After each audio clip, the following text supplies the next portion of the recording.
नेपालीको दोस्रो महान चाड तिहारको रमझम सकिए तापनि तिली जोताल घुम्न जाँदैछौँ भन्ने कुरामा हामी निकै उत्साहित थियौँ र त्यो दिन पनि आइसकेको थियो। 2019 नोभेम्बर 9मा हामी पाल्पा, रूपन्देही र नवलपरासीको सहयात्रीको साथमा हाम्रो यात्रा सुरु गर्यौँ।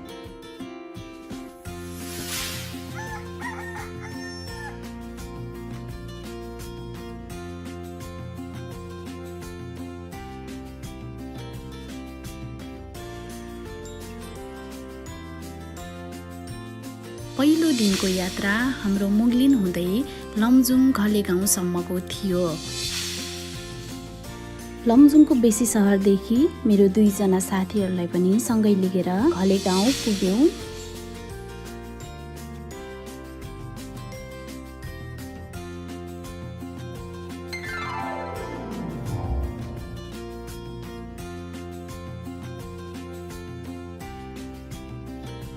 घले गाउँ पुगुन्जेल राति हुन लागिसकेको थियो। त्यसैले हामी ढिला नगरी होमस्टेतर्फ लाग्यौँ। होमस्टेमा पुगिसकेपछि त्यहाँको अर्ग्यानिक चियाको स्वाद लिँदै केही बेर आराम गर्यौँ र केही बेरको विश्राम र भोजनपछि गाउँमा भएको रमाइलो कार्यक्रममा पनि सहभागी भयौँ। यात्राको दोस्रो दिन सुन्दर सूर्योदय अनि सुन्दर हिमालहरूसँग सुरु भएको थियो।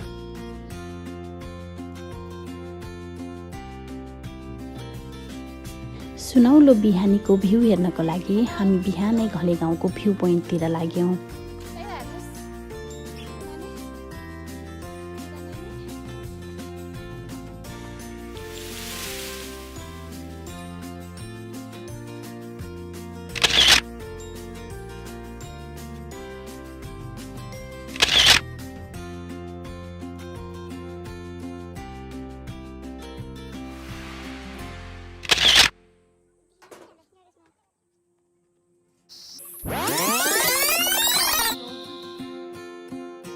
बिहानको करिब 11 बजे घले गाउँबाट बिदा भई हामी बेसी सहर पुग्यौँ र हामीसँग जानुभएको 2 जना साथीसँग फर्किँदा पुनः भेट्ने बाचाका साथ बिदा भई हाम्रो गन्तव्यतिर लाग्यौँ।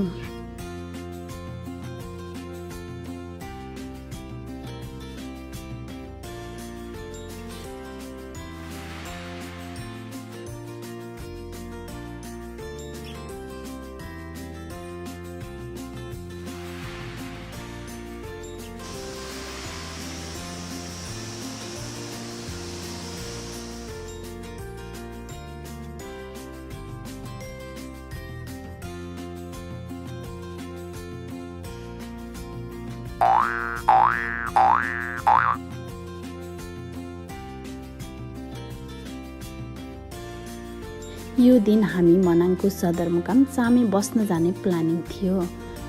तर अफसोस लमजुङको स्याङ्गेबाट हाम्रो गाडी अगाडि जान सकेन। बाटो एकदमै अप्ठ्यारो थियो। करिब 3 घण्टापछि हामीले त्यही रुटमा चल्ने 4 व्हिलर गाडी रिजर्भ गरेर लमजुङको जगत भन्ने ठाउँमा बास बस्न पुग्यौँ। हाम्रो यात्राको तेस्रो दिन बिहानको 4 बजेदेखि सुरु गर्यौँ। हामी सूर्योदयसँगै मनाङ प्रवेश गरिसकेका थियौँ। मनाङको चामेभन्दा अगाडि चाहिँ केही सम्म बाटोहरू रहेछन्।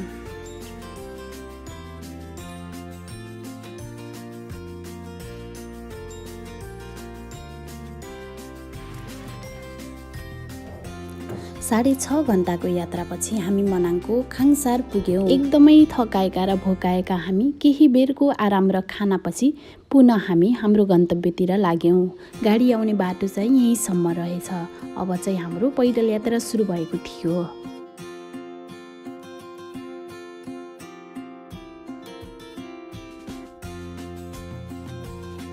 दिउँसोको करिब 1 बज्न लाग्दा हामीले हाम्रो यात्रा सुरु गरेका थियौँ। केही मिनेटको यात्रासँगै हामी निकै थकित भएका थियौँ। जति माथि गयो त्यति अक्सिजनको कमी हुने कारणले गर्दा सास फेर्न निकै गाह्रो भएको थियो।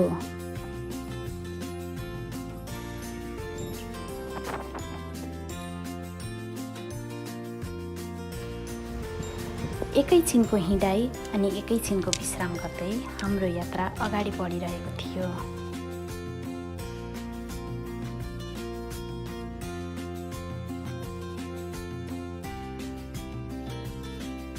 एकदमै थकाएको शरीर, त्यही माथि अक्सिजनको कमीले सास फेर्न गाह्रो भइरहेको बेला मनमा छुट्टै उत्साहका साथ हामीले हाम्रो यात्रा अगाडि बढाइरहेका थियौँ।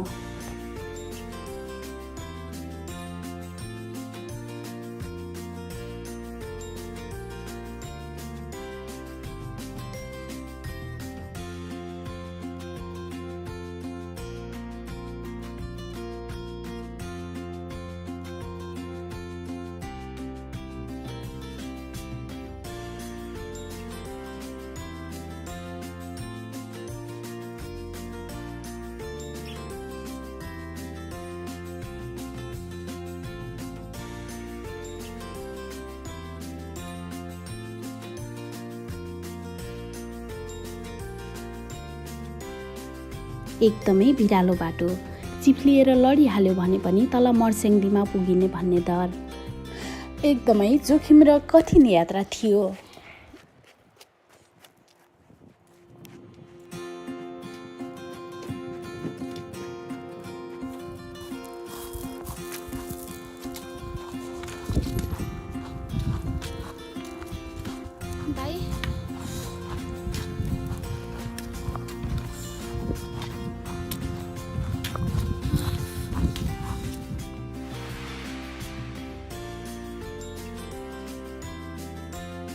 झन्डै 6 घण्टाको हिँडाइपछि हामी तिलिचो बेस क्याम्प पुग्न लागेका थियौँ।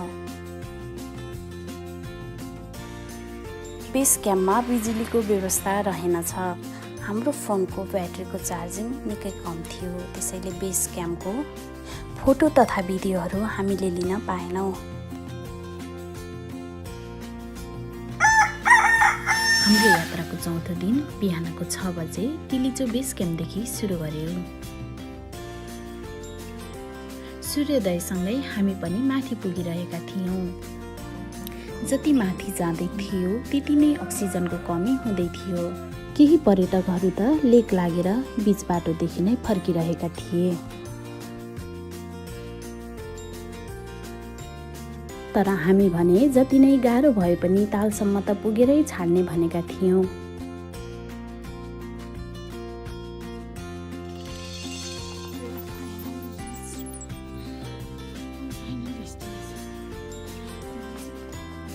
र फाइनल्ली हामी तिलिचो लेक पुगेरै छाड्यौँ।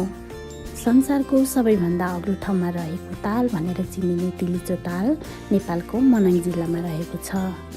समुद्र सतहदेखि 4919 मिटर हाइटमा रहेको यो ताल हेर्नकै लागि वर्षेनी हजारौँ स्वदेशी तथा विदेशी पर्यटकहरू आउने गर्छन्।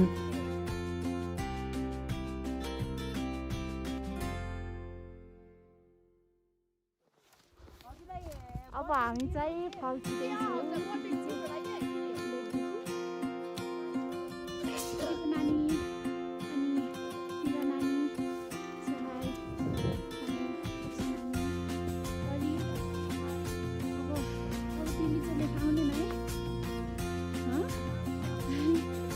नेक्स्ट टाइम कहिले आउने अब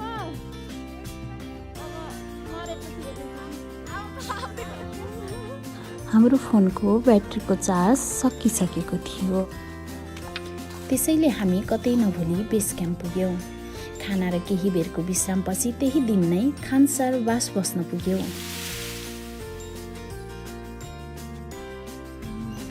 यात्राको 5औं दिनको बिहानीसँगै हाम्रो मुहारमा छुट्टै खुसी देखिन्थ्यो, किनभने हामी हाम्रो फाइनल डेस्टिनेसनमा पुगेर फर्किसकेका थियौँ।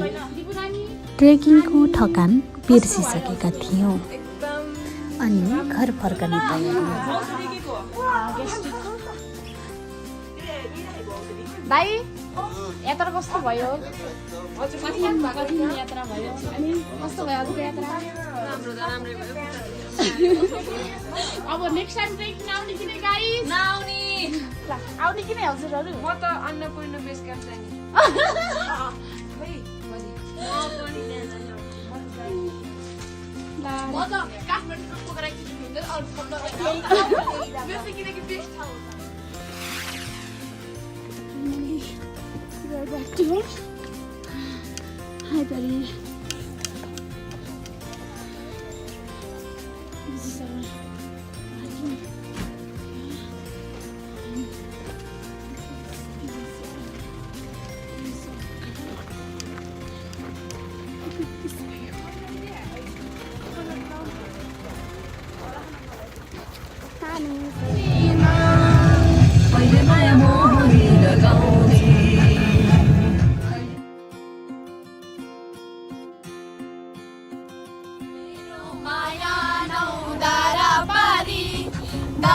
पारी मेरो मन वर्षदिन नै बिति गयो कहिले हुने हो सङ्गम आउने छ दिन अब भेट्ने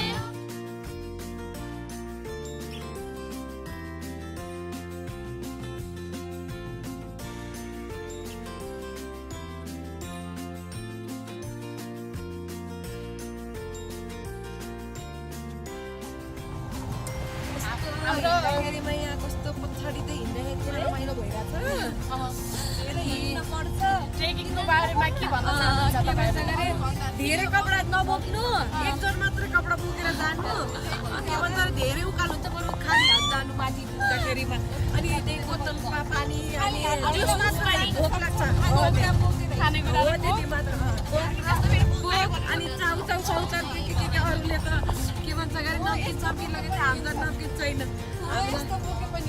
पानी हो यो त पानी बेसी पानी पनि लास्ट महँगो कति गरे 120 200 रुपैयाँ बेस क्याम्प यस बेस क्याम्पमा त 200 हो अनि त बेस क्याम्पमा 200 रे ओ माय गॉड फेन्टा हाम्रो त 1 क्यारेट आउँछ हाम्रो उतातिर 100 कति रुपैयाँमा 70 मा 60 70 20 रुपैयाँको चाउचाउ 50 रुपैयाँमा चाहिँ 350 खाना 950 चाउचाउमा पानी हालेको 350 त्यो पनि सादा केही पनि तेल नहालेको होला पानीमा भिजाएर दिएको होला सेतो रम्बा चाउचाउ तातो पानी फेरि 90 रुपैयाँ 100 रुपैयाँ 1 लिटर नै आधी लिटर लागि आधी लिटर 90 1 लिटर 200 रुपैयाँ रे एक कपलाई 50 रुपैयाँ एक कपलाई 50 रुपैयाँ 90 रुपैयाँ त्यसमा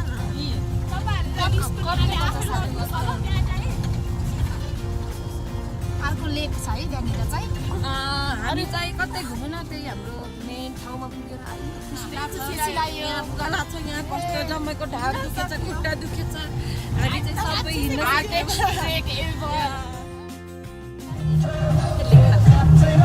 माया मिठो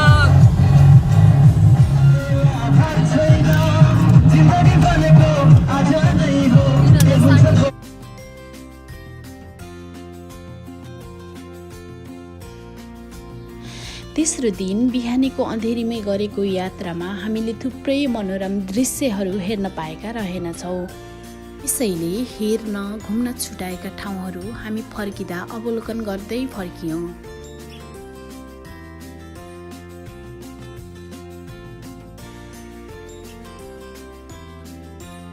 बाटोमै रहेको स्याउको फार्म हाउसको पनि अवलोकन गर्यौँ।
हामीलाई मनाङको खाङसारदेखि लमजुङको बेसी सहर आइपुग्न झन्डै 10 घण्टा लाग्यो र बेसी सहरको साथीहरूसँग पुनः एकैछिनको भेटपछि त्यसै दिन हामी राति नै घर फर्कियौँ।